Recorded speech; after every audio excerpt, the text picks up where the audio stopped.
everyone, welcome to the my channel Electronics Hacker. This is Kausal Maurya and I hope you are very well, safe and sound. So let's start video. This is the video based on the MCQs for the competitive exams of LEET, JEE BSNL, Telecommunication, Railways, BHEL and other engineering diploma appearing competitive exams. So these MCQs on the topic of communication and electronic devices. So let's start the video. So here is the first question. One reason why purification of silicon is difficult is that कि silicon का जो purification होता है वो difficult क्यों होता है क्योंकि it's melting temperature is high. जो इसकी मेल्टिंग टेम्परेचर होती है वो बहुत ज़्यादा हाई होती है, बहुत ज़्यादा हाई टेम्परेचर पे मेल्ट होता है, इस वजह से इसका जो प्योरीफिकेशन होता है वो बहुत टफ होता है, डिफ़िकल्ट होता है। नेक्स्ट क्वेश्चन हमारा है, a normal item is one which, एक नॉर्मल आइटम होता है जो कि होता है क्या, जिस number of electron is number of proton, जो जिसमें नंबर ऑफ इलेक्ट्रॉन और नंबर ऑफ प्रोटॉन की संख्या जो है इक्वल होती है। थर्ड हमारा, if indium impurity added to the germanium, अगर जर्मेनियम में हम इंडियम मतलब फिफ्थ ग्रुप की मतलब हमें एन टाइप का मेटेरियल हमारा इसकी तरह की इम्प्योरिटी अगर ऐड करेंगे तो एन टाइप का मेटेरियल हमारा बनेगा।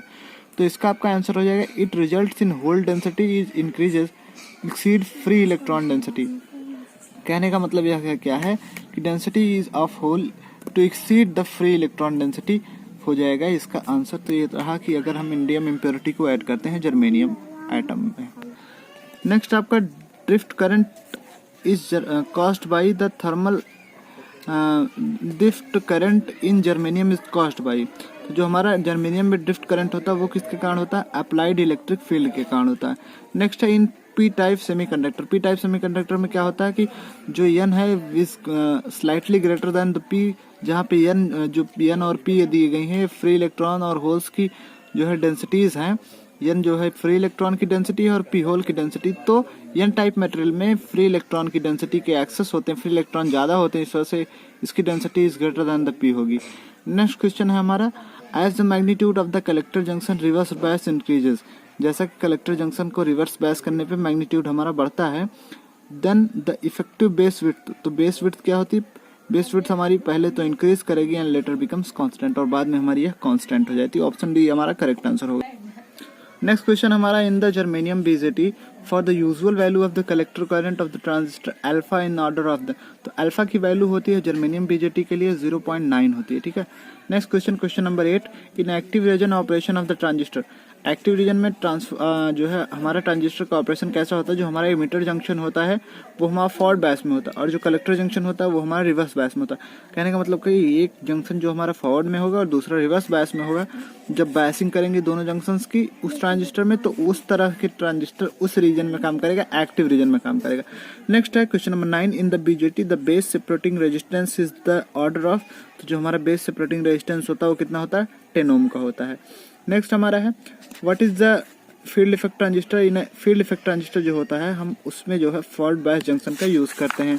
नेक्स्ट हमारा एफईटी के बारे में दिया गया है, तो यहाँ पे 2 ऑप्शन हमारा करेक्ट होगा कि जो एफईटी होती है वो जो है उसका इनपुट इम्पिडेंस पहली बात बहुत हाई होता है, और दूसरी जैसे ऊपर वाले क्वेश्चन में भी सही था, use of forward bias junction, तो फॉरवर्ड बायस जंक्शन का यूज करते हैं।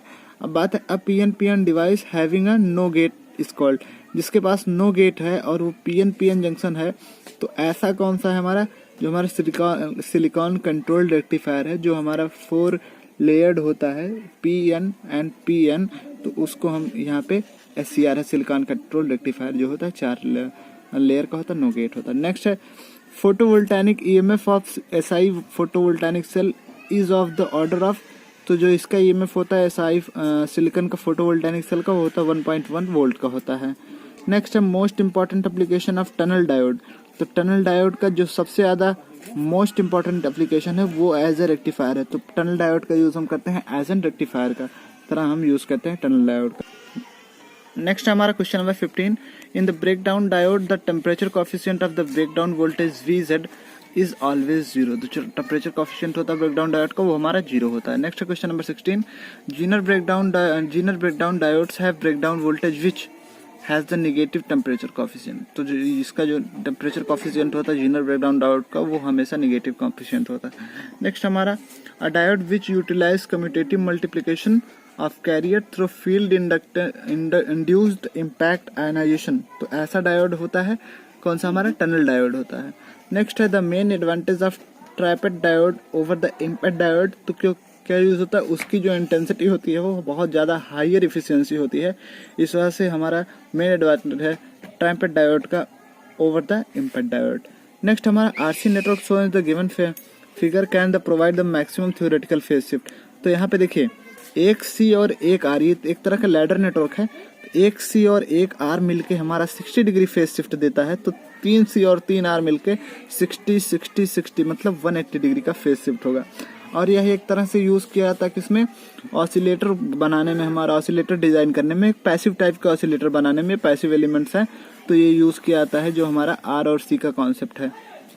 तो आगे के क्वेश्चन न्यूमेरिकल हैं, तो ये रहे आपके 19 question based on the competitive exam. I hope आपको ये एमसीक्यूज अच्छे लगे होंगे।